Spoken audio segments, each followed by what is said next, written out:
আজকের করছি বেগুনির জন্য বেগুনটা এইভাবে কেটে রেখেছি। আর এখানে রয়েছে সজনে ফুলটা ভালো করে ধুয়ে জল ভালো করে চিপকে রেখেছি। আর এখানে রয়েছে ধনে পাতাটা কুচিয়ে নিয়েছি। আর এখানে রয়েছে বেসন, কাঁচা লঙ্কা, আদা, নুন, হলুদ দিয়ে এটা জল দিয়ে মাখবো, একটা ব্যাটার তৈরি করব। আর এদিকে কড়াই সাদা তেল গরম হতে দিয়েছি, তেল অলরেডি গরম হয়ে গেছে। ব্যাটারটা তৈরি করে নিয়েছি, বেসন খুব ভালো করে ফেটে নিয়েছি। এখন বেগুনিগুলো ভেজে নেব। একসঙ্গে বেশ 5টা দিয়ে দিয়েছি, এখন ভাজা হচ্ছে।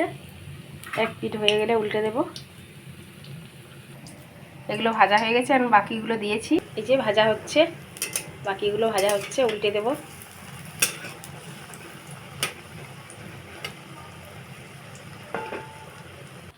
সবগুলো ভাজা হয়ে গেছে। এখন করছি এই যে ধনে পাতার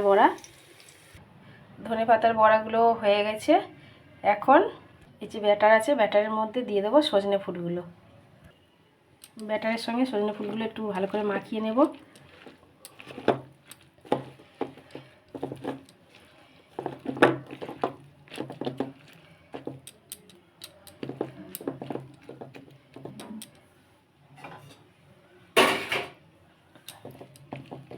এখন বড়ার আকারে ভেজে নেব।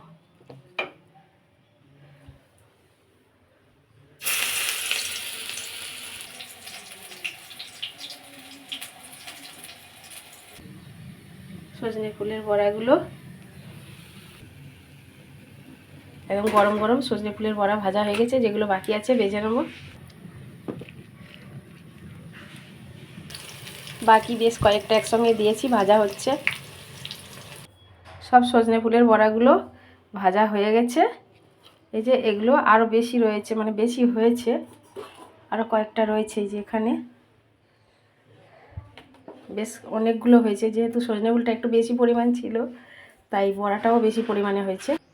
বেশ কয়েকটা বেগুনি আর ধনে পাতার বড়া খাওয়া হয়ে গেছে। তাই ভিডিওটা ভালো লাগলে অবশ্যই লাইক, কমেন্ট, শেয়ার করে দিও। ফলো করে পাশে থেকো আর সাবস্ক্রাইব করতে ভুলো না কিন্তু। আর আমি যেভাবে বানালাম এইভাবে তোমরা বানিয়ে দেখো কেমন হয়। আর অবশ্যই কমেন্টে বলো যে কেমন তোমরা বানাতে পারলে। আর আজকে যেহেতু আমি এই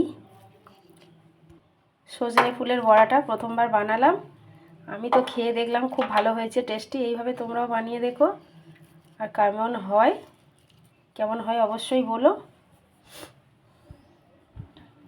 তাহলে আবার কোনো নতুন ভিডিওতে দেখা হচ্ছে। ততক্ষণ সবাই সুস্থ থেকো, ভালো থেকো, টাটা।